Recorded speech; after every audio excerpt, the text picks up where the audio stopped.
Good morning students, मैं Abdul Kumar physics की class में आपका स्वागत करता हूं। लास्ट क्लास में हम समतल ध्रुवित प्रकाश प्राप्त करने की विधियों के बारे में पढ़ रहे थे। आज की इस क्लास में हम द्विवर्णता के बारे में बात करेंगे कि द्विवर्णता से समतल ध्रुवित प्रकाश कैसे प्राप्त किया जाता है, और जो पोलेराइड होते हैं वो द्विवर्णता के सिद्धांत पर आधारित होते हैं। तो पोलेराइड में किस तरीके से हम अध्रुवित प्रकाश का ध्रुवण कर सकते हैं, तो उनके बारे में देखेंगे। तो सबसे पहले हम देखते हैं द्विवर्णता क्या होती है। द्विवर्णता होती है बाइक्रोमैटिक बोलते हैं इसको, बाइक्रोमैटिक होता है द्विवर्ण। इसका मतलब क्या हो गया कि जो भी कोई भी अध्रुवित प्रकाश होगा उसका जब अपवर्तन होता है तो अपवर्तन के पश्चात या फिर टूरमेलिन क्रिस्टल से गुजरने के पश्चात वह दो अपवर्तित किरणों में विभाजित हो जाता है। कि जब किसी अध्रुवित प्रकाश को टूरमेलिन क्रिस्टल पर आपतित किया जाता है, और ये टूरमेलिन क्रिस्टल है, इसकी मोटाई कितनी होती है, इसकी लगभग मोटाई होती है 1 mm की मोटाई की एक कांच की परत होती है, 1 mm मोटाई की कांच की परत, ठीक है, टूरमेलिन क्रिस्टल होता है। टूरमेलिन क्रिस्टल पर जब अध्रुवित प्रकाश को आपतित किया जाता है, यहां से अध्रुवित प्रकाश, तो ये दो किरणों में, दो अपवर्तित किरणों में विभक्त हो जाता है, और दोनों ही समतल ध्रुवित अपवर्तित किरणें प्राप्त होंगी, जिनमें एक किरण का तो टूरमेलिन क्रिस्टल द्वारा अवशोषण हो जाता है, और दूसरी किरण है वो समतल ध्रुवित प्रकाश के रूप में बाहर की ओर निर्गत हो जाती है। तो यहाँ पर जो प्रकाश मिलता है कौन सा मिलेगा, समतल ध्रुवित प्रकाश मिलता है। तो इस प्रकार से द्विवर्णता द्वारा समतल ध्रुवित प्रकाश प्राप्त किया जा सकता है, समतल ध्रुवित प्रकाश, ठीक है। अब बात आती है पोलेराइड। पोलेराइड की बात करें तो पोलेराइड होता है एक इंस्ट्रूमेंट होता है जो प्रकाशीय उपकरण बनाया जाता है, पोलेराइड, और ये किस पर बने होते हैं, पोलेराइड की बात करें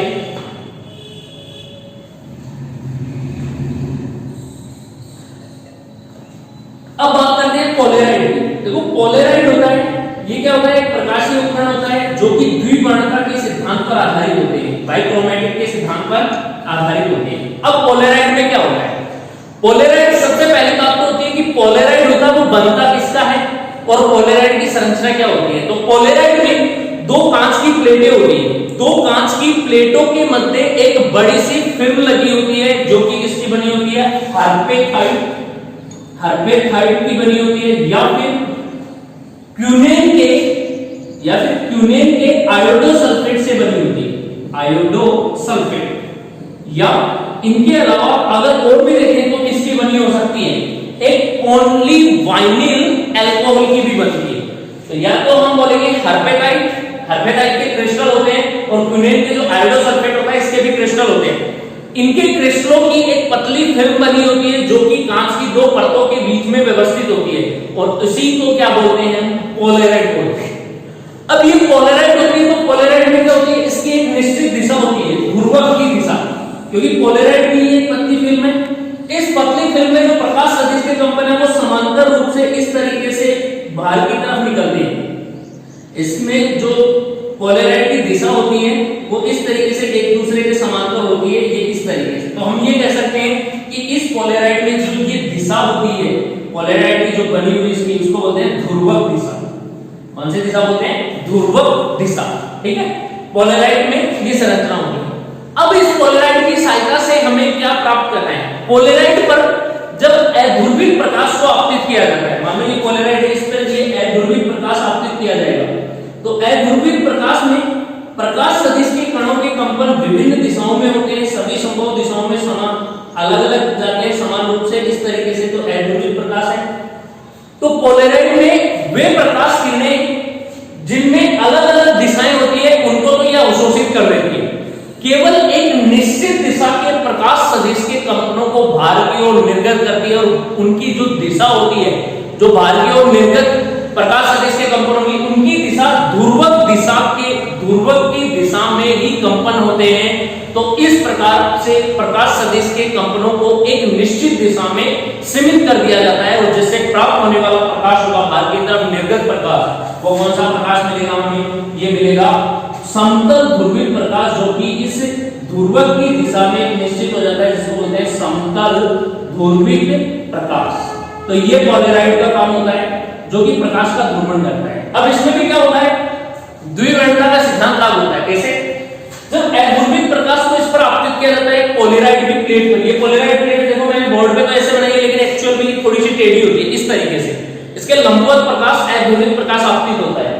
तो विभिन्न दिशाओं की जो अपवर्तन होता है प्रकाश की किरणों का, प्रकाश सदिश के कंपनों का, उनका तो पोलराइड के द्वारा क्या हो जाता है, अवशोषण हो जाता है। मतलब अलग अलग रंगों में विभाजित होंगे तो उनका अवशोषण कर लेगा, केवल उन्हीं प्रकाश सदिश के कंपनों को निर्गत करेगा बाहर की तरफ जिनकी दिशा ध्रुवक की दिशा में होगी। इनकी जो परतें हैं वो इस तरीके से लगी हुई है जिनकी दिशा मतलब ऊर्ध्वाधर है, ऊपर की, तो उन्हीं प्रकाश सदिश के कंपनों को निर्गत करता है जिनकी दिशा, प्रकाश सदिश के कंपनों की दिशा एक निश्चित दिशा में सीमित हो जाती है, और इससे जो प्राप्त होने वाला प्रकाश है वो कौन सा प्राप्त होगा, समतल ध्रुवित प्रकाश प्राप्त होता है। तो एक तो काम ये होता है पोलराइड का कि अध्रुवित प्रकाश से द्विवर्णता के सिद्धांत पर आधारित होकर समतल ध्रुवित प्रकाश देना। दूसरा इसका काम होता है कि ये समतल ध्रुवित प्रकाश का संसूचन भी करता है, उसका विश्लेषण भी कर सकता है पोलराइड। कैसे?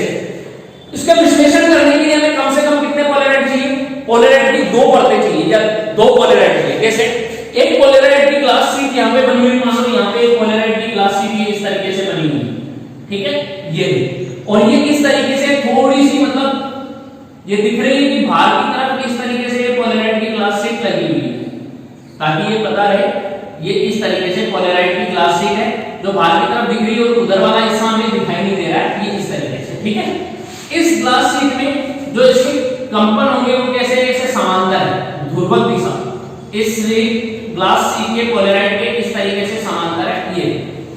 अब यहां पर जब अध्रुवित प्रकाश को आपतित किया जाएगा, जब इस पोलराइड पर अध्रुवित प्रकाश को आपतित किया जाए यहां से, तो अध्रुवित प्रकाश के किरणों के कंपन क्या होते हैं, विभिन्न दिशाओं में होते हैं।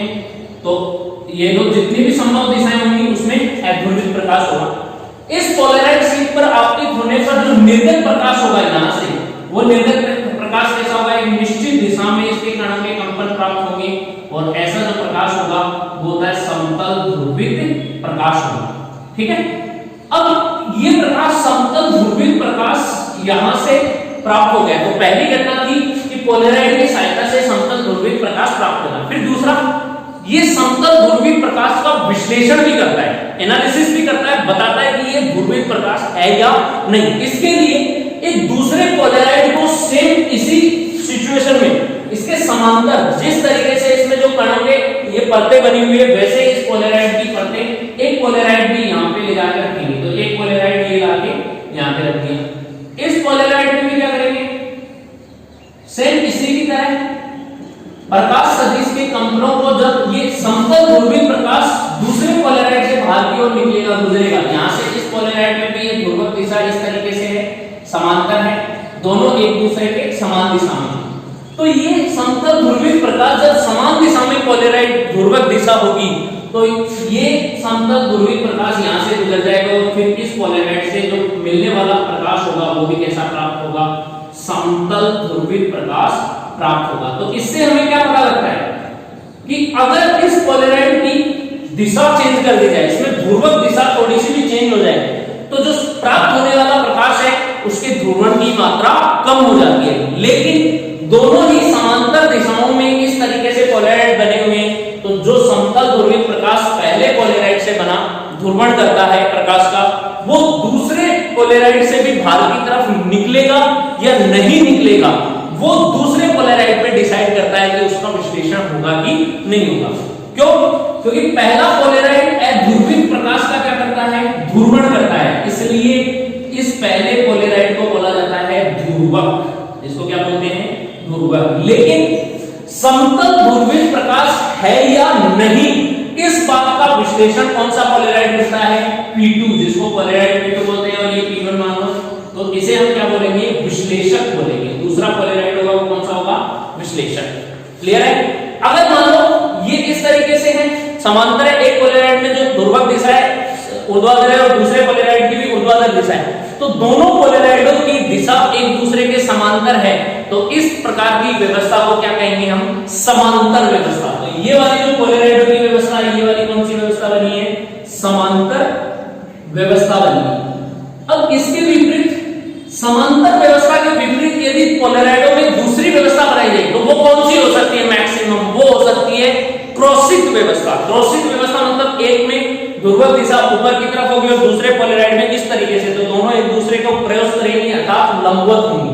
तो यहां पर यदि दूसरी दिशा देखो, मैं आपको बता देता हूं इस तरीके से होंगी। ये पोलराइड मान लेते हैं एक, इस पोलराइड में इसकी जो समांतर दिशा है ध्रुवक दिशा को इस तरीके से एकदम से सीधी प्रकाश सदिश के कंपनों के समांतर। लेकिन जो दूसरा पोलराइड यहां पे लगाया जाता है, इस पोलराइड में जो दिशा होगी, इस पोलराइड में जो दिशा दी जाएगी वो दिशा होगी वो इसकी क्या होगी, क्रॉसिक क्षेत्र के रूप में होगी, अर्थात इसमें समांतर दिशा इस तरीके से दी जाएगी। पोलराइडों की जो परतें बनाई गई है वो इस तरीके से। अब देखो ये है ऊर्ध्वाधर दिशा में और ये है क्षैतिज दिशा में, तो दोनों ही कौन सा क्षेत्र है, यहां से जब पहले पोलराइड पर अध्रुवित प्रकाश आपतित होगा, ये वाला प्रकाश कौन सा होता है, अध्रुवित प्रकाश, ठीक है, इस तरीके से सभी संभव दिशाओं में रहेगा।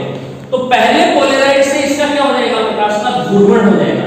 ये यहाँ पे जो प्राप्त होगा हमें वो कौन सा प्रकाश प्राप्त होगा, समतल ध्रुवित प्रकाश, ये आ जाएगा समतल ध्रुवित प्रकाश। और जो ये आपतित प्रकाश होता है वो कौन सा होता है, अध्रुवित प्रकाश होगा पोलराइड पर। लेकिन जब पहले पोलराइड P1 की व्यवस्था है ऊर्ध्वाधर और दूसरे पोलराइड को 90 डिग्री के कोण से घुमा दे विश्लेषक, तो विश्लेषक की इस व्यवस्था को बोलते हैं क्रॉसिंग व्यवस्था।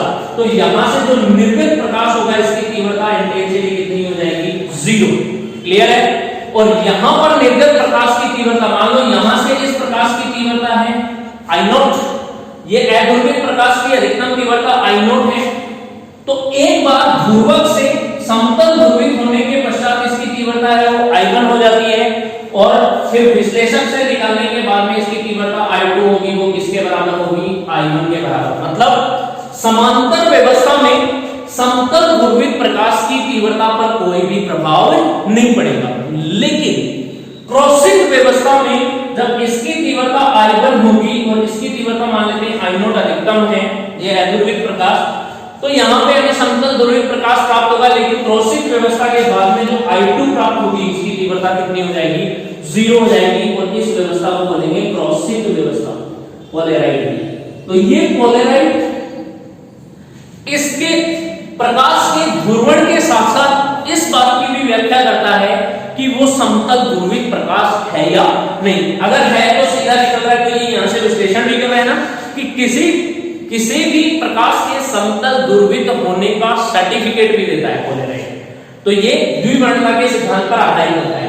समांतर व्यवस्था में पोलराइड की, अब यहां पे मैं एक बात बताता हूं आपको, देखना, पोलराइड होता है जब पोलराइड पर समतल ध्रुवित प्रकाश आपतित किया जाता है। कोई भी पोलराइड है इस पे समतल ध्रुवित प्रकाश आपतित किया जाएगा, तो यह इसकी जो तीव्रता है समतल ध्रुवित होने के पश्चात समतल ध्रुवित प्रकाश की तीव्रता अध्रुवित प्रकाश की तीव्रता की आधी हो जाती है। पहली बात, पोलराइड क्या करता है, पोलराइड अध्रुवित प्रकाश की तीव्रता को आधी कर देता है। अध्रुवित प्रकाश की तीव्रता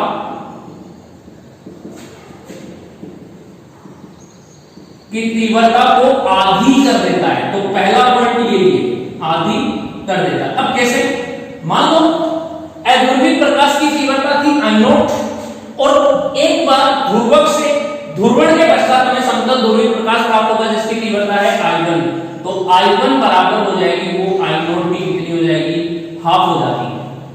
अब यहां पर जब समांतर व्यवस्था होगी तो समांतर व्यवस्था में I1 के बाद में तो I2 प्राप्त होगी। तो यहां पे बात कर रहे हैं समांतर व्यवस्था में, समांतर व्यवस्था होगी पोलराइडों की, तो इस स्थिति में थीटा की वैल्यू कितनी आएगी, 0 डिग्री। ध्रुवक तथा विश्लेषक के मध्य कोण, क्यों, क्योंकि दोनों समांतर होंगे और दोनों के मध्य कोण कितना है, थीटा 0 डिग्री। ये किसके मध्य कोण होता है, ध्रुवक व विश्लेषक के मध्य कोण, विश्लेषक के मध्य कोण थीटा बराबर 0 होगा। तो इस स्थिति में यहाँ पे थीटा 0 होने पर इसकी तीव्रता जो I2 होगी वो भी किससे दी जाएगी, I1 के बराबर होगी, और इसका मान भी कितना होगा, I0/2 होगा। कब, जब समांतर व्यवस्था होगी। अब दूसरी बात, क्रॉसिंग व्यवस्था। तो क्रॉसिंग व्यवस्था में किस तरीके से आएगी देखना, जिसमें पोलराइड में किस तरीके से हम बना सकते हैं। तो जब बात होती है क्रॉसिंग व्यवस्था की, पोलराइडों की क्रॉसिंग व्यवस्था हो, तो इस स्थिति में व्यवस्था, तो इस स्थिति में थीटा की वैल्यू होगी 90 डिग्री। ये कोण कोण किसके मध्य होता है? ध्रुवक व विश्लेषक के मध्य कोण। देख लो ये इस तरीके से और ये इसके लंबवत है। तो इस स्थिति में जो I2 आएगी, I2 की वैल्यू होती है वो कितनी हो जाती है? 0 हो जाती है, शून्य।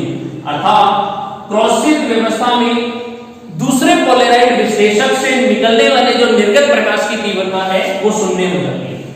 अब यहां पर बात यह आती है कि ये इसकी तीव्रता पोलराइड से जब भी किसी अध्रुवित प्रकाश को गुजारा जाता है तो उसकी तीव्रता क्या हो जाती है? आधी। इसके बारे में किसने बताया था? इसके बारे में मेलस ने बताया था। तो मेलस ने अपना एक नियम दिया था जिसे बोला गया मेलस का नियम। और मेलस का नियम क्या कहता है कि किसी भी पोलराइड से अध्रुवित प्रकाश को गुजारने पर उसकी जो तीव्रता है वो ध्रुवक तथा विश्लेषक के मध्य बने कोण की कोस के स्क्वायर के समानुपाती होता है। तो मेलस का नियम कहता है कि इन दोनों की जो तीव्रता होगी, यहां से जो निर्गत प्रकाश होगा ये निर्गत प्रकाश मान लेते हैं, ठीक है? निर्गत ध्रुवित प्रकाश है, समतल ध्रुवित प्रकाश। तो निर्गत समतल ध्रुवित प्रकाश की जो तीव्रता है वो क्या हो जाएगी? यहां से ये भी निर्गत ही है, ये वाला प्रकाश भी निर्गत है और ये वाला प्रकाश भी इधर भी क्या है? निर्गत। I का मान है वो I0 यहां से समानुपाती होगा किसके?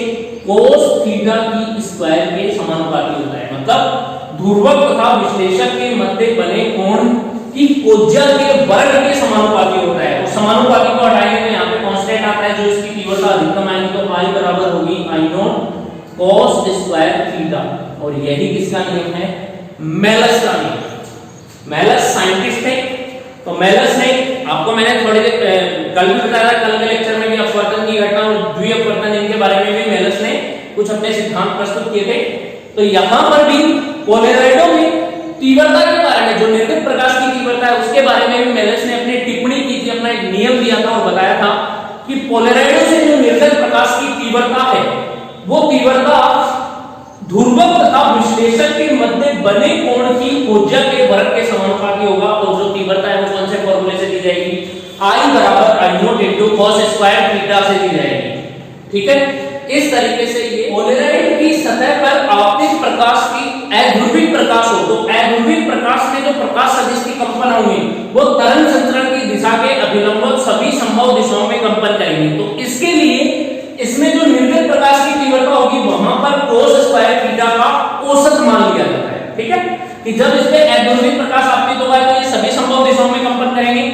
इन सभी संभव दिशाओं को एक दिशा में आफ्टर पोलराइजेशन हमें कौन सा प्रकाश प्राप्त होगा? समतल ध्रुवित प्रकाश। तो समतल ध्रुवित प्रकाश में एक निश्चित दिशा होती है, अतः इसके लिए cos स्क्वायर इसकी औसत तीव्रता निकालेंगे।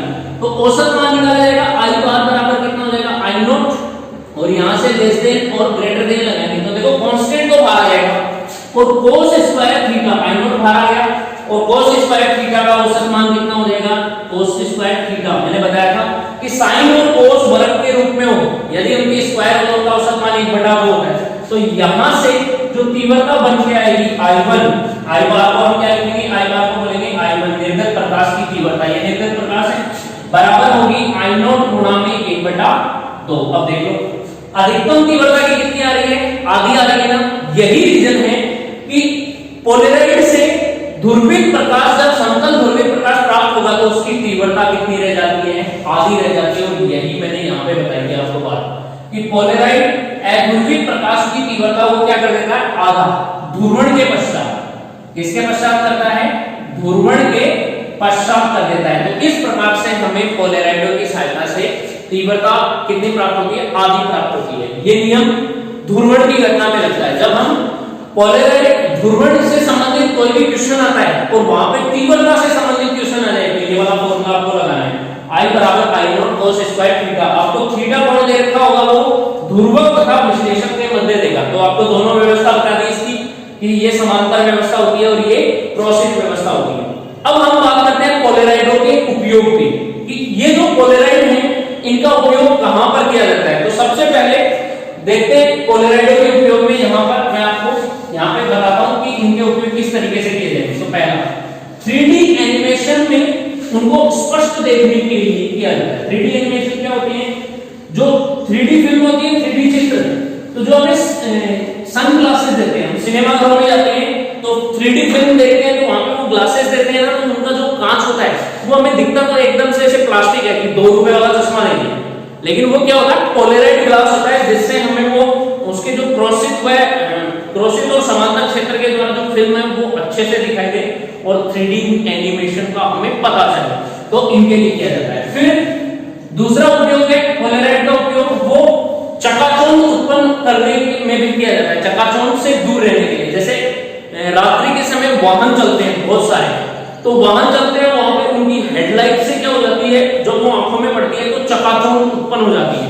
चकाचौंध को दूर करने के लिए ये होती है चकाचौंध, और चकाचौंध उत्पन्न होने पर एक्सीडेंट होने के चांसेस क्या होते हैं, बढ़ जाते हैं। एक्सीडेंट मतलब गाड़ी भिड़ सकती है, तो इसके लिए जो गाड़ियों की सामने वाली विंड फ्रेम आती है, वो वाली खिड़की वाली, उसको बनाया जाता है, वो पोलराइड ग्लास की बनी होती है, मतलब एक के ऊपर एक परतें चढ़ाकर उसको पोलराइड ग्लास की बनाई जाती है, ताकि उस पर सामने से हेडलाइट आए तो वो उसमें एक निश्चित दिशा में ध्रुवित प्रकाश कर दे, हमारी आंखों में सभी संभव दिशाओं में चकाचौंध उत्पन्न नहीं हो, उसको एक निश्चित दिशा में ध्रुवित कर दे और हमें पता लग जाए कि वो गाड़ी वहां से आ रही है। तो इस प्रकार से चकाचौंध से दूर रहने के लिए भी किसका उपयोग किया जाता है, पोलराइड ग्लास का उपयोग किया जाता है।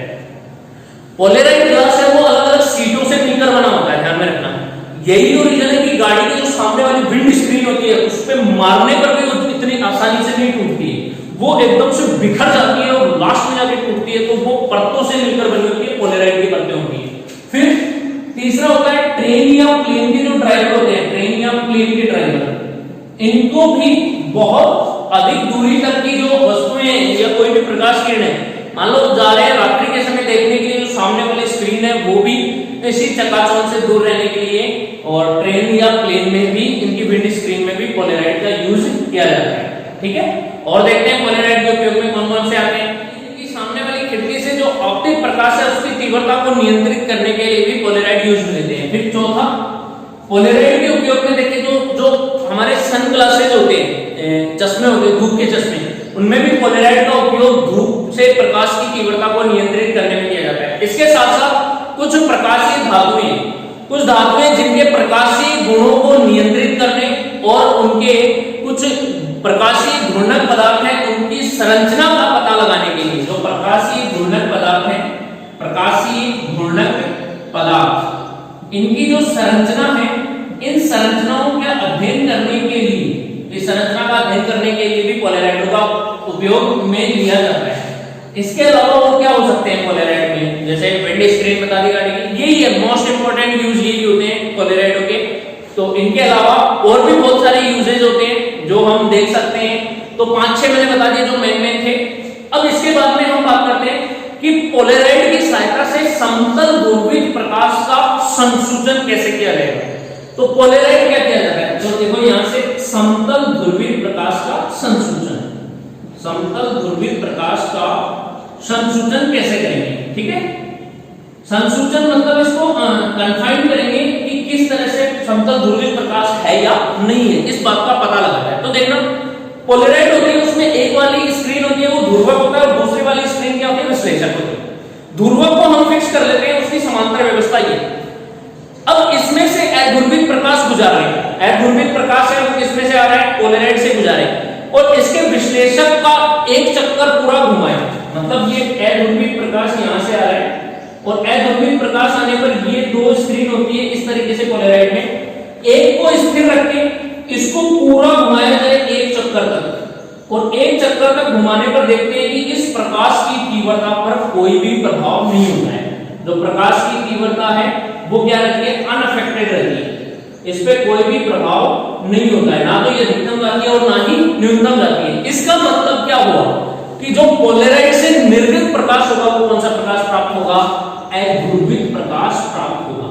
अध्रुवित प्रकाश कैसे, यदि मान लो पोलराइड पर इधर एक बल्ब लग रहा है और मैं पोलराइड को लगा रहा हूं, उसको पूरा एक चक्कर घुमा देता हूं, और एक चक्कर घुमाने पर उसके अंदर से देख रहा हूं कि उस प्रकाश की तीव्रता पर कोई प्रभाव ही नहीं पड़ रहा, इसका मतलब उस पोलराइड से जो निर्गत प्रकाश होगा वो कौन सा होगा, अध्रुवित प्रकाश होगा, क्योंकि उसमें भी जो प्रकाश सदिश के कंपन है वो सभी संभव दिशाओं में होते हैं।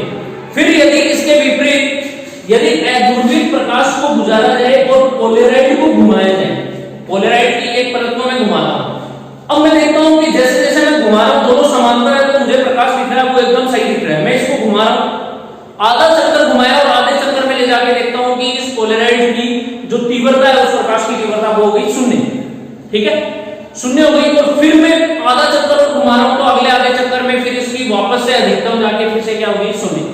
इसका मतलब क्या हुआ कि जब अध्रुवित प्रकाश को पोलराइड से गुजारे और उसके ध्रुवक या विश्लेषण में एक चक्कर पूरा घुमाए तो घुमाने पर जो निर्गत प्रकाश की तीव्रता वह 2 बार अधिकतम और 2 बार 0 होती है। क्या होती है?